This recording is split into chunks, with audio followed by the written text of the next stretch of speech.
December the 7th, 1990. Ayrton Senna. I call on the world champion, Ayrton Senna. Ayrton Senna, the 30-year-old Brazilian driver, world champion in 1988, is presented with the 1990 Formula One World Drivers' Championship trophy.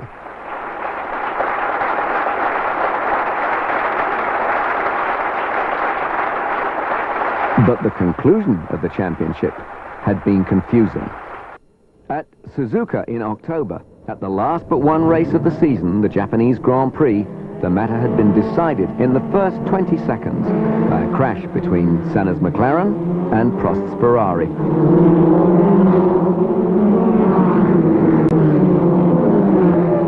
With the points already scored, this crash meant that Senna had won the championship.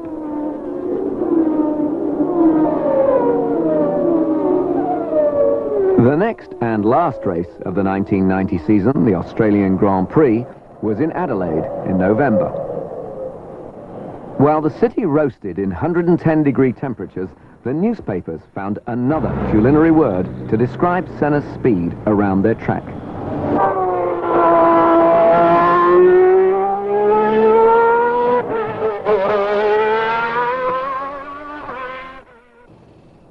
Since the Honda Marlboro McLaren team was already World Constructors Champions, and Ayrton Senna was already the 1990 World Champion driver, how could they maintain their motivation for this race? At that stage, then you try to think, okay, after Australia I'm going home, finally. I have done my job this year. I have beaten everybody else.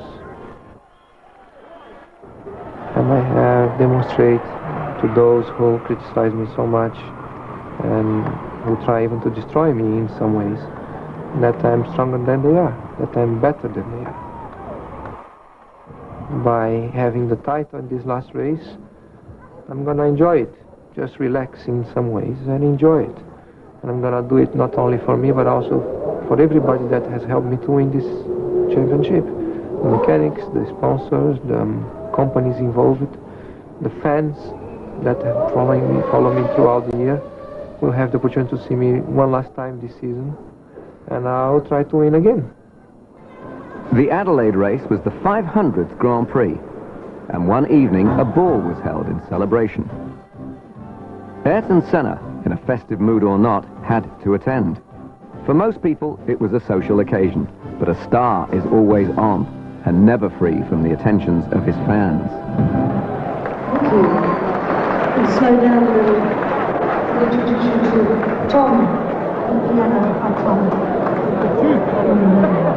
Tom. Next day, it was back to serious business, qualifying, trying to make the fastest lap so that you start at the front of the grid and don't have to try and overtake the other cars.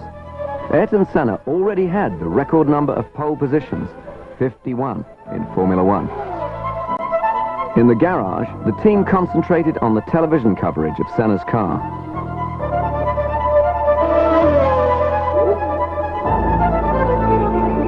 Yet again, Senna was in pole position, his 52nd.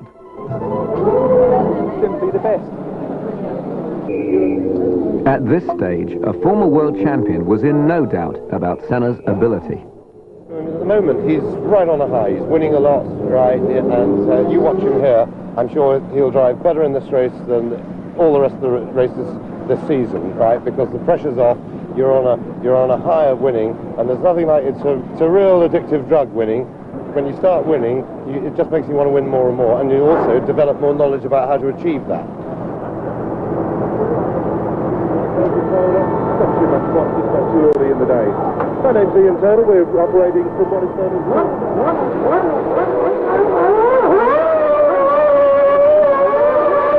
Once again, Senna made a magical start, flashing away into the lead and making it all look easy. The last race of 1990, and the world champion seemed unassailable until lap 61. Senna couldn't get the car into second gear. Struggling, he lost control and was out of the race.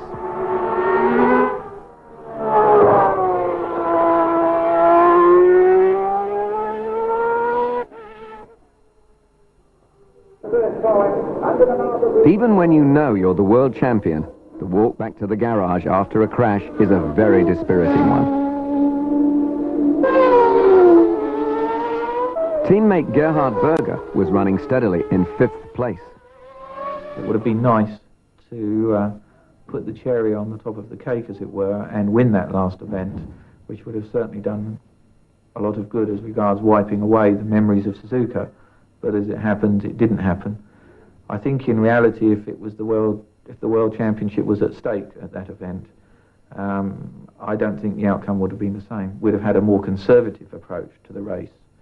And I think a more conservative approach would have seen us win by a lot smaller margin than that we had established up until when Ayrton came out of the race. We would have just changed the tactics to suit the requirements of the team for that day. But nobody likes a no-win result. Sometimes it can be disappointing, I think, you know, and you can always look back on what should have been, but you have to then say, right, Adelaide is finished, that was that race, let's look at what happened, see if we can avoid the situation in the future, and then clear your mind and have a positive thought for the next Grand Prix. As the crashed car was dismantled, Senna, always the professional, returned to look at it and reflect. It was just a question of finishing up in an easy manner, and suddenly, boom, everything goes away, nothing. You end up with nothing, and that race. And it's frustrating because it was a hard weekend anyway. It was a hard race. I had done almost a 2-hour race at that stage. I had some technical problems, which I believe I could have control until the end. But in some ways I allow myself to be caught once more. And from the frustration and the anger immediately after, I just use it for the next one, and get it right in the next one, learn from that one a lesson, and try to avoid the next time. Will not catch me again. The race was won by Senna's fellow Brazilian, Nelson Piquet.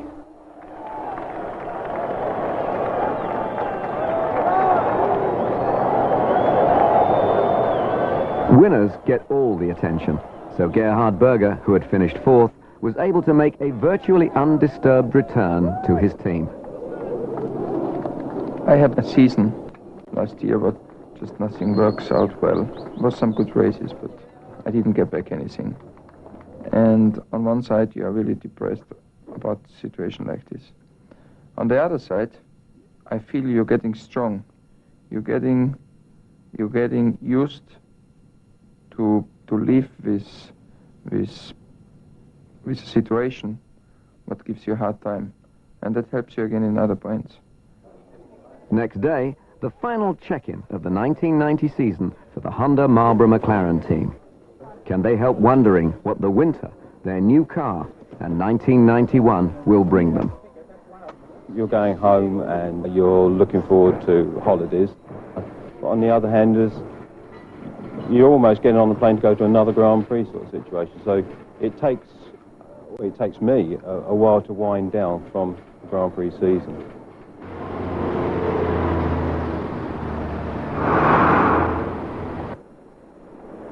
Christmas and holidays are now forgotten. The McLaren factory is hard at work. There are now only 63 days to the start of the first race of 1991. The designers naturally want to use as much of that time as possible to develop the new car. So it will still be several weeks before all the parts that are being so precisely manufactured will be assembled into a running vehicle. Our racing car, once it's made, has a very little scope within which you can change the fundamental design parameters. So the later you leave those design parameters as regards them being fixed in the packaging, then the more of your research and development is reflected in that initial concept. The problem is, if you leave it, for example, as late as we do, which is end of November, beginning of December, to fix everything, you are then put under tremendous time pressures to get the cars all ready for the first Grand Prix. What you're saying is that line represents. Engineer Neil Oatley leads a detailed discussion about the precise manufacturing problems of a wing section. It just needs that profile and the gurney flap holes, which will just be locally around here. The calm and measured tones are misleading. These men are under great pressure to stick to their timetable. There's always a temptation to panic and to not be as productive as you would be if you take the time to try and get it right. And of course, it is that balance that we're trying to strike. We're working against a very tight time schedule, but at the same time, we want to conduct ourselves professionally and get the job done correctly. Things always take a lot longer than you hope to think about and design, and have to be drawn afterwards. So there is a reasonable plan, but it is very difficult to stick to. It generally causes a major panic in the early months of the new year. By this date, the design of the tub, the major section of the car in which the driver sits, has been finalized. In the carbon shop, the workers are folding sheets of carbon fiber over the metal mold, which will be baked to make the tub. Everything is fine, except here. The tub is now finished and won't be changed. But racing cars are tailored to fit their drivers exactly. So Gerhard Berger has come from his home in Austria to the factory in Woking for his seat fitting.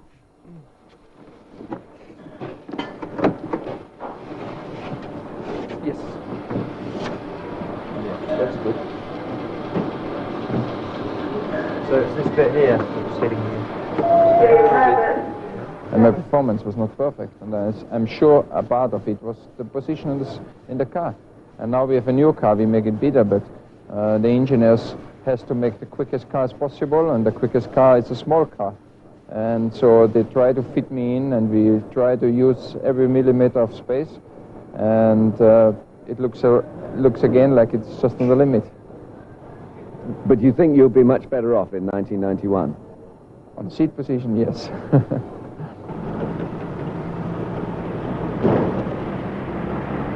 The Suzuka racing circuit is only a few miles from the Honda factory. The 91 McLaren will have an entirely new V12 Honda engine. So a McLaren test team has been working in Japan for many weeks. The car they are working with is not the new 91 car, but a modified version of the 1990 McLaren, adapted to take the new Honda V12 engine. The engine is inherently longer. It's not longer by 2 cylinders, of course, because there's a tremendous effort made to package the engine and reduce that dimensional influence on the car. The other problems or technical challenges that stem from a 12-cylinder engine is that it inherently uses more fuel, hopefully as a result of developing more horsepower, and that again impacts on the size of the fuel tank, which in turn, as a result of the way the regulations are written, means that the car grows again in length. As you get more horsepower, you get much larger levels of heat rejection, and that means that you require a significant increase in the cooling capabilities of the car, and all of those things compound up to a situation where you have to really go back to square one and design a brand new racing car.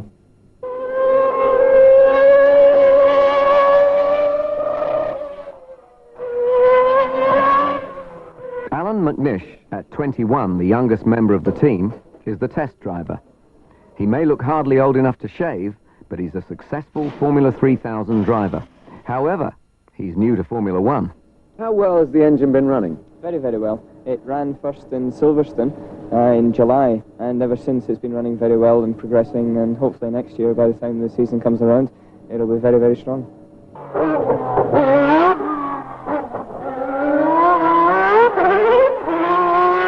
Now, it's only 7 weeks to the US Grand Prix, the first race of 1991. Are things going to plan?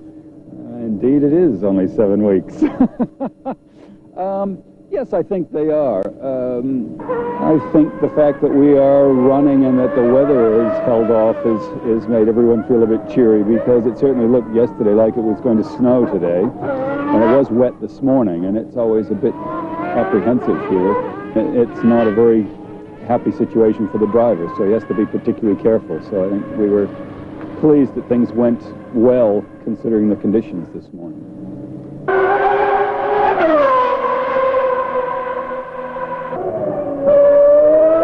As the track dried, McNish was able to speed up. How was it out there this morning? It's a little bit greasier than it was yesterday, the actual track surface, because it rained overnight, but also it was starting to spit when I was out on the circuit, which made it quite interesting with this new V12 engine at the back of it. And how do you think it'll go now? Have you changed something on the car? Yes, we made a few adjustments to the car just to make it handle a little bit better, and hopefully if the weather stays nice and dry, we should be able to go out and put some little times in. While the test team was working relentlessly on the car, thousands of miles away in Brazil, Ayrton Senna was working relentlessly too on his physical condition.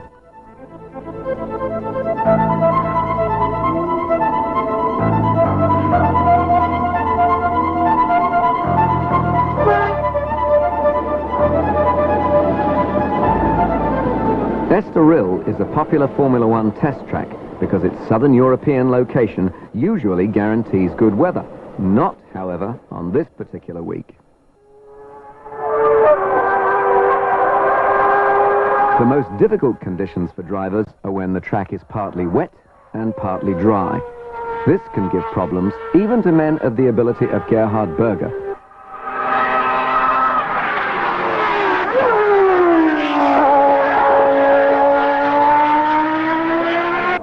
McLaren's chief rival was turning out not to be other teams, but the weather. About 4 weeks to the first race. How are things going? Okay, it's fairly hectic back at the factory. It's still a lot of work to do to prepare the new cars for the coming season, so it's a fairly busy time. And how are things going at this test? Okay, it's been disrupted a little because of the weather over the last 2 days, but it's been fairly productive in the dry running we've done in between. You're getting less and less out in the wet because the risk that you destroy something is very big.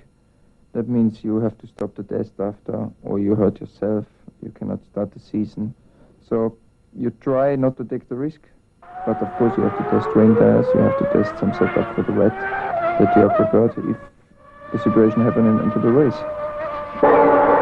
This test was an official one, organized by the Formula One Constructors Association. So many other teams were there, including, of course, Ferrari.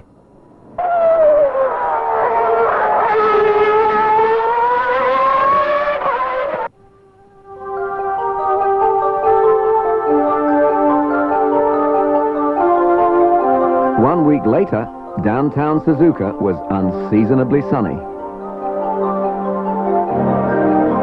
All these people had turned up to see just one car. This was the official press launch of the new V12 Honda engine.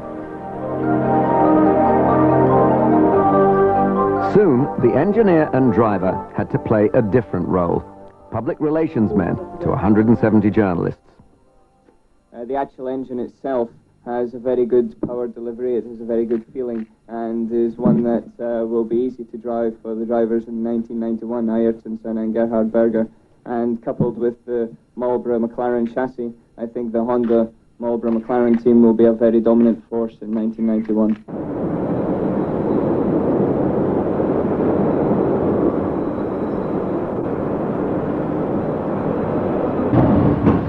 A tanned, fit young man walked across the McLaren factory floor. This was Ayrton Senna's first appearance back in Europe after his long winter break. He was naturally curious to see the car which he hoped would give him the 1991 World Championship.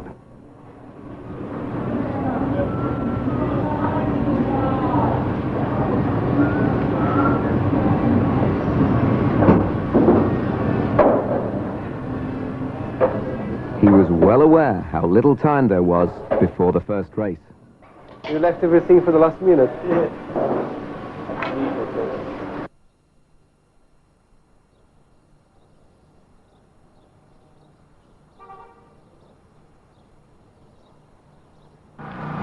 2 days later, and Ayrton Senna arrived at the Estoril circuit.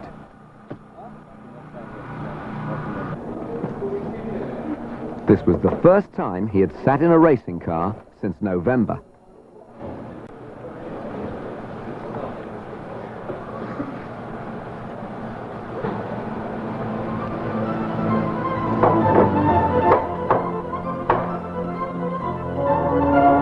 On the 2.7-mile circuit, Senna was immediately quick.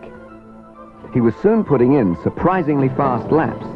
He might have been out of the car for months, but he certainly wasn't out of practice.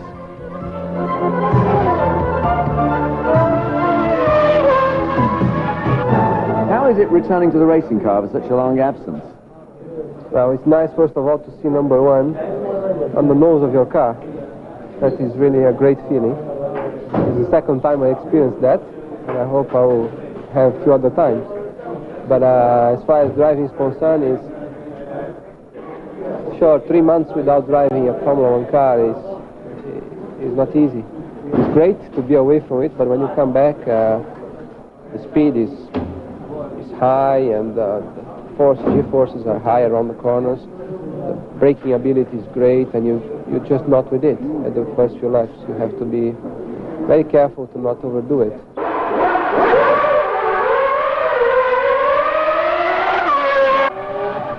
Senna continued to lap the circuit at speed, but now all that anybody was interested in was the new car.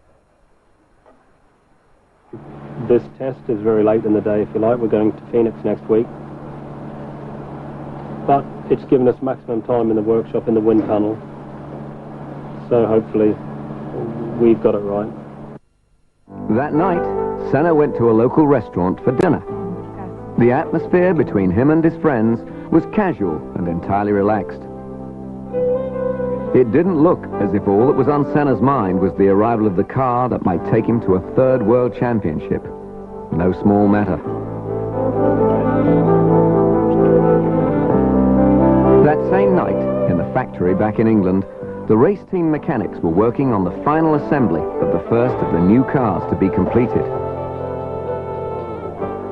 But 2 other cars will be needed for the race, only a week away. Are your worries over in any sense when you see the completed car loaded for its first test? No, because at that point we'll still be building the race cars for the first race. But we will also, during the course of the year, we will build at least 8 cars. These days you have to build cars to supply a test team as well as a race team. So the intensity of manufacturing program will continue for 3 or 4 months beyond getting the first car to the first test.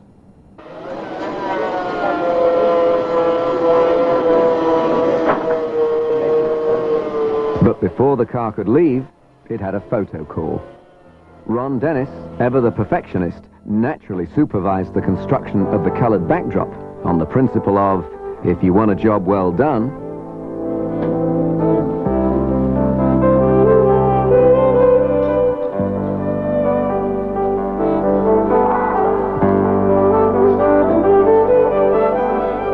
Ron even put the sponsor's sticker on the nose of the car himself.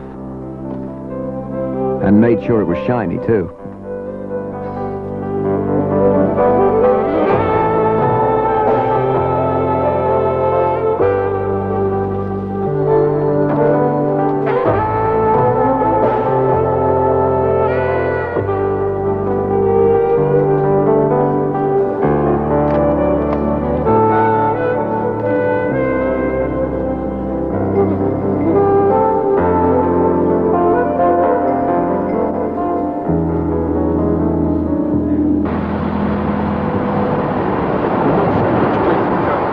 Finally, at 3:47 a.m., the precious first car left the factory to begin its journey to the test track in the south of Europe. This first 1991 Marlboro McLaren Honda, like the very special creature it is, would not fly in an ordinary cargo plane. Since it was needed urgently at the circuit in Estoril, it was to travel in a special chartered cargo plane, which had been waiting until the car was ready.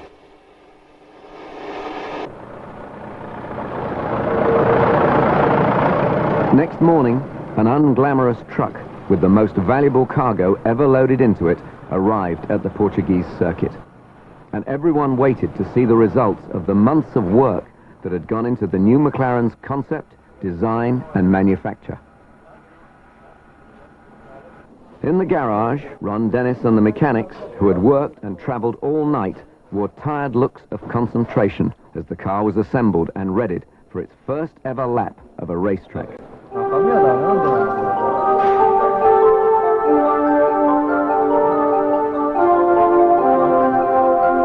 What thoughts were running through Ayrton Senna's mind as he looked at the new car, still untried, so near to the event? Was he worried? It worried me a lot more before I come to McLaren, but this is McLaren. It's been like this 88 season, 89, and 90 season. It's not the ideal situation, but that's what we have. They have demonstrated that they know what they do, so you have to trust them.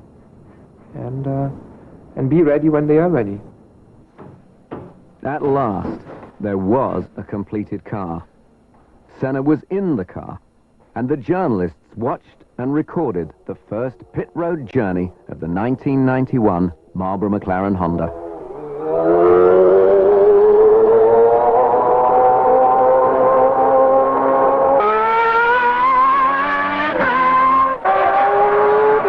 Soon, the car was hurtling round the track.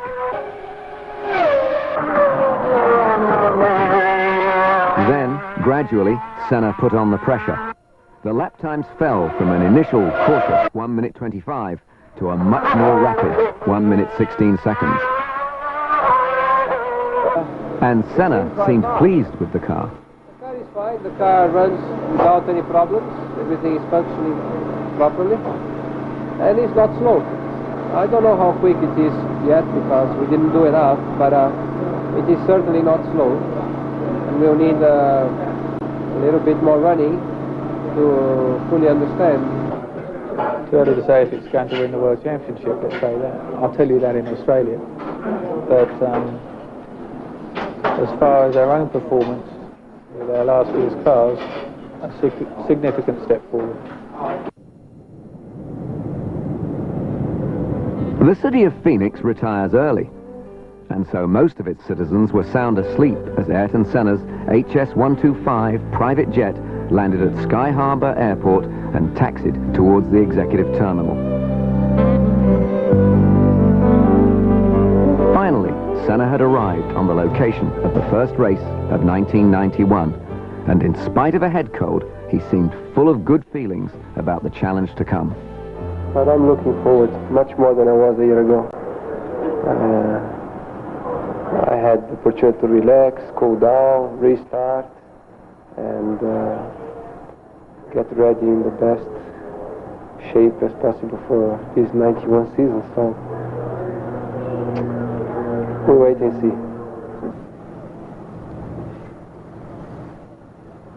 At the Phoenix track, the McLaren mechanics were getting everything ready.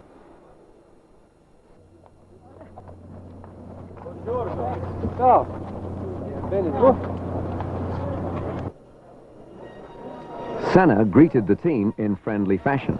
Only a few of these men were in Estoril the week before, so Senna hadn't seen some of them for months. Okay? Tudo bem? See you again. Everything okay? Everything okay, yes. How are you? These people work closely together, and in the case of the drivers, their lives depend on their work. This was the first time that 3 V12 McLarens had ever been seen. 2 of them are brand new and have never turned a wheel. The mechanics now have the task of assembling them from scratch into race-winning material.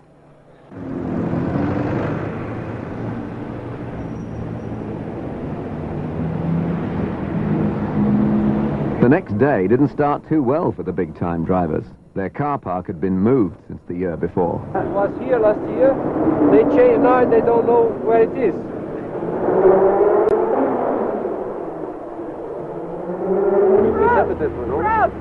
that mortuary parking for you over there. He's opening the gate for you. Where? Yeah, I'll show you. I'll stand there, just direct you right in. It had taken an immense effort by the McLaren team to turn the kit of parts supplied by the factory into 3 complete running racing cars. What time did you finish last night? 4 o'clock this morning. What time do you have to be here again? Well, we had to leave the hotel at 7. So it was a very short night for us last night, it was. As the cars went for their official inspection, Ron Dennis went with them. 3 new McLarens, is this an exciting moment? Tense, not exciting.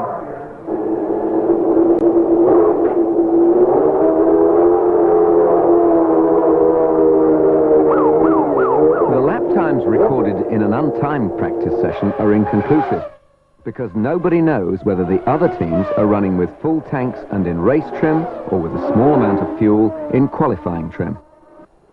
But this first practice session went well. In fact, Senna posted the fastest time. And it's always nice to be number 1. I feel good, I feel great. The car is not bad. It's working fine. There are some details which are not quite right, but I think it will be okay for today afternoon. And we have to make a few changes to improve it for tomorrow again.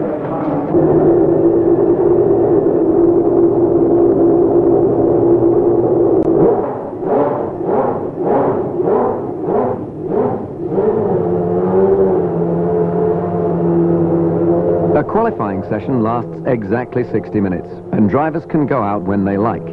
They have 2 special sets of qualifying tyres, designed to operate perfectly for only 2 laps at racing speed. So, drivers have 2 attempts of 2 laps each.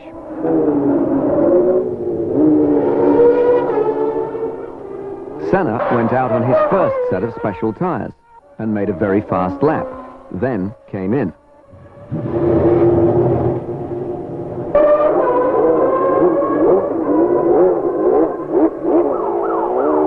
While Berger went out, some adjustments were made to the brakes on Senna's car. Then he sat in his car, studying the times of the other drivers.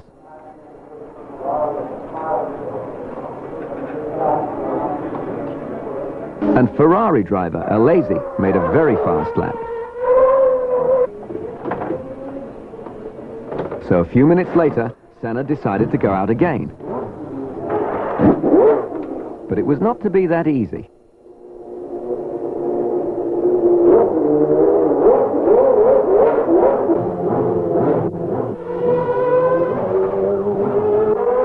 While Senna was warming up his second set of qualifying tyres, a crash had occurred. This meant that the qualifying session was extended, but Senna had already begun to use his second set of tyres. So when he returned to the garage, they had to be very carefully checked to see if they were suitable for 2 further laps at top speed. Apparently, they were. But when the track reopened, the team had a surprise. The engine wouldn't start.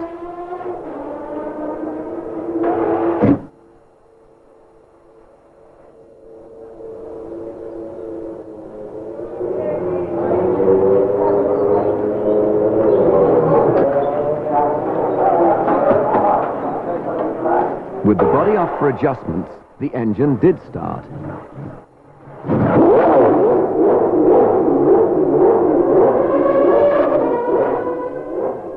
Now the last few vital minutes of the qualifying session were ticking away, and the engine was still reluctant. Moments later, they got it started.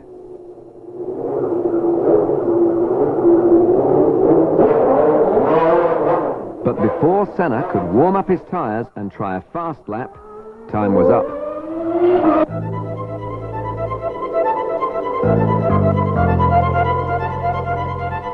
It was a frustrated Senna who returned to the garage to find that he was exactly 11/100ths of a second slower than Jean Alesi's Ferrari. What's the problem again? A lot more to come on that second run, huh? I think yes, because for sure the circuit was better. But unfortunately, as I said, the engine did not start here in the pits, and until they get the body work out to do the work in the engine, it was too late. That night, the mechanics were working in the Ferrari garage, and naturally, in the McLaren one too.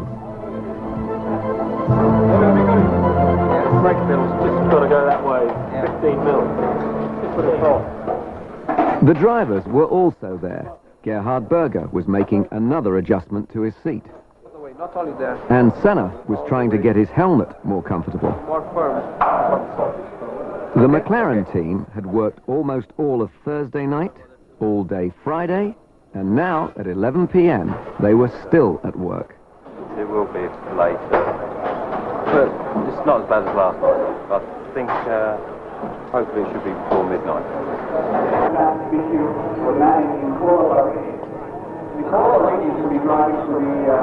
At 10 a.m. on Saturday, 28 hours before the race, the track was opened for the second untimed practice session. Senna's car was going well, but needed a little more cooling air to the brakes, so a mechanic began to file down the brake cooling ducts.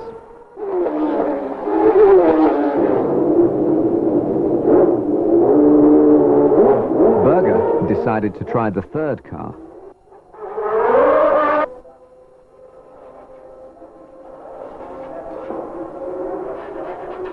This time, Berger went back to his original car.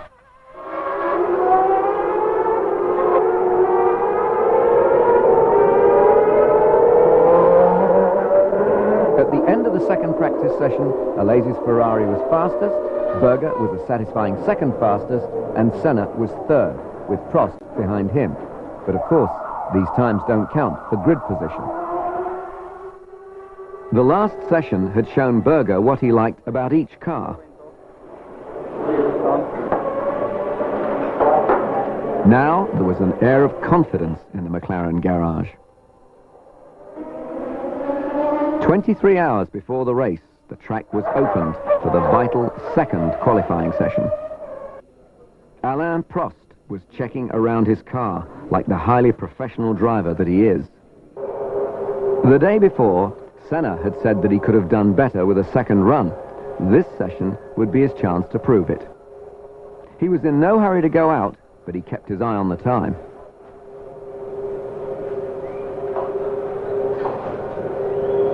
Alesi, the fastest man in Phoenix at this point, also waited. At 1:30, with half the session gone, Senna decided to go out.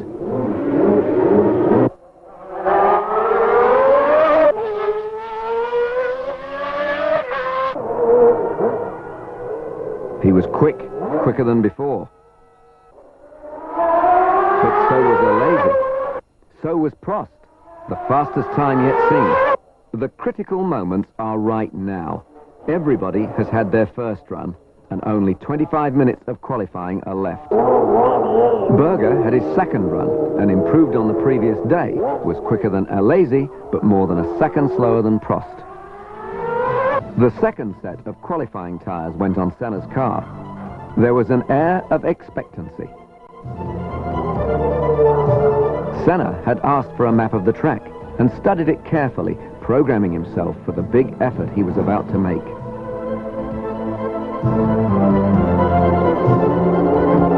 Moments later, at 1:45, with only 15 minutes left, he went out again. Could he beat Prost's time?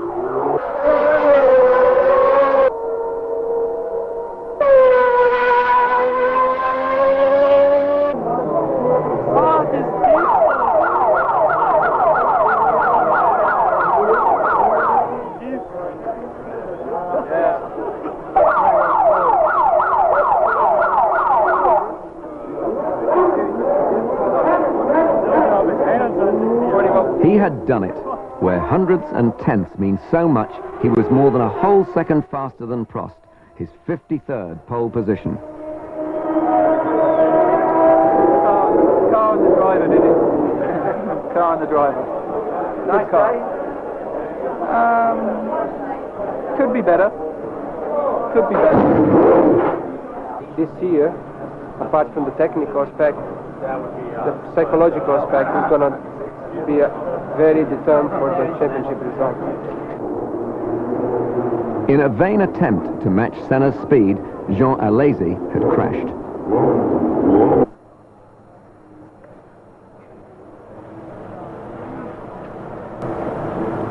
Race day had finally arrived.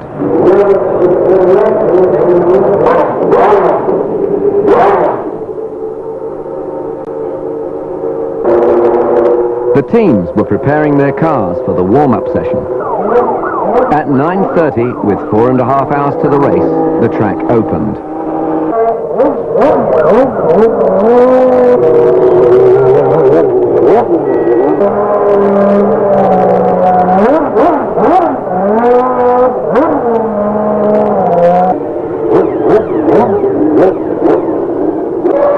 The warm-up is a significant test. By now, all the teams have fine-tuned their cars for the circuit as well as they can, and they're running in full-tank race trim.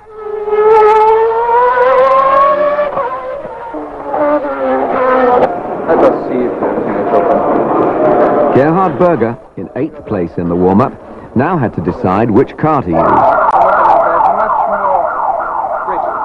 Senna, on the other hand, was comfortable in the knowledge that in race trim, he was the fastest man on the track. Ron Dennis looked worried, but really he was just concentrating. Even so, sometimes there's nothing quite like having a look yourself.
The number 1 McLaren got away to an excellent start and never looked like being headed.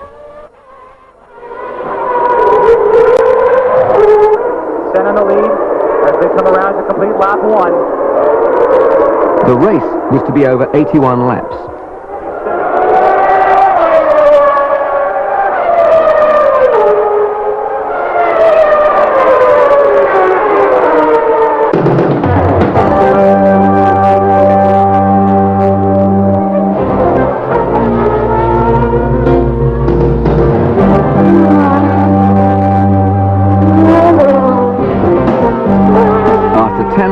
Senna was well ahead of Alain Prost's Ferrari.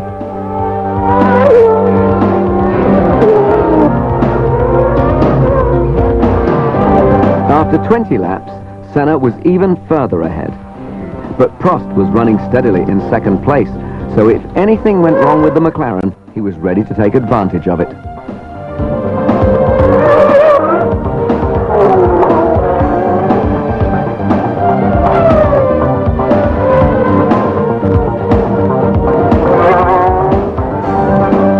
Meanwhile, Gerhard Berger was in 6th place and not happy behind Alesi, Patrese and Mansell. After 35 laps, Senna was an incredible 30 seconds in the lead. But behind him, things were to change rapidly. Berger's McLaren rolled to a depressing stop with fuel starvation. And Nigel Mansell's gearbox broke.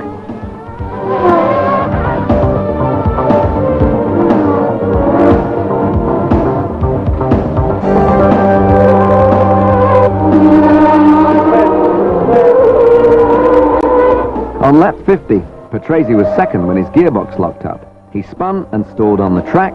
Roberto Moreno in 4th place couldn't avoid him.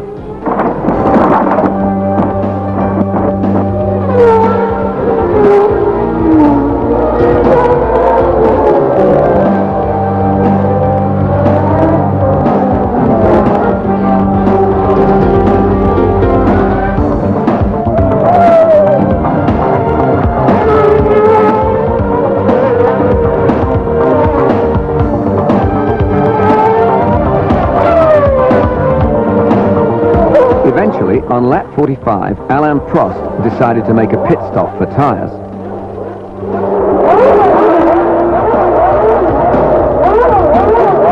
This took a disastrous 15 seconds, leaving Senna even further in front.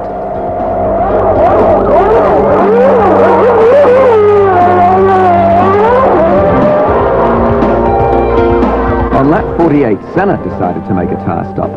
His McLaren was only at rest for 7 seconds.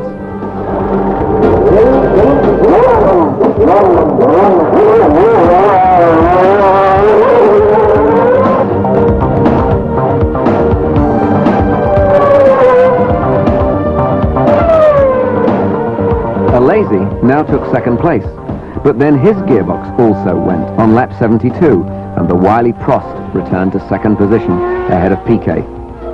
As the last lap approached, Senna just rolled on inexorably towards the checkered flag and his 30th race victory.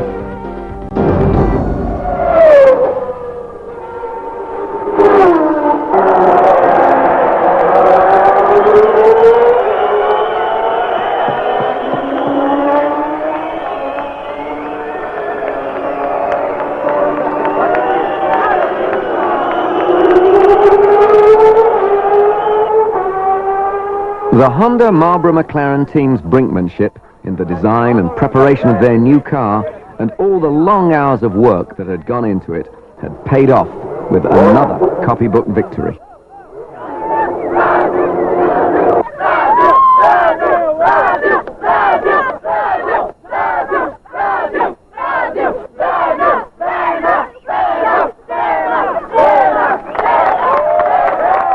Senna was first, Alain Prost was second, and another Brazilian, Nelson Piquet, was third.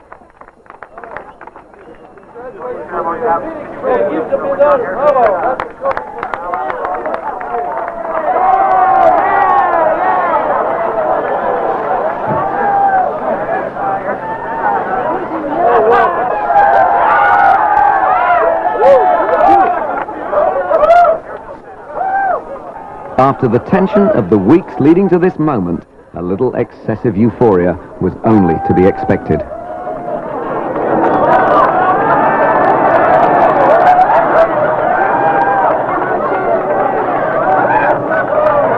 The whole team performed very well. That's all the guys back in the factory who've, of course, had a lot of work to do to get the cars here. The race team who's put a big effort in, both contributing to getting the cars here, and also we had some very late nights, as you know. I think it was 4:30 the first night and midnight the second, another 3 o'clock session last night, and to do a 7-second pit stop after working that hard, it's a credit to all of it, and it's good to be part of it. I feel great to have done it right. because I just did it right. Couldn't have done better. Congratulations. Thank you.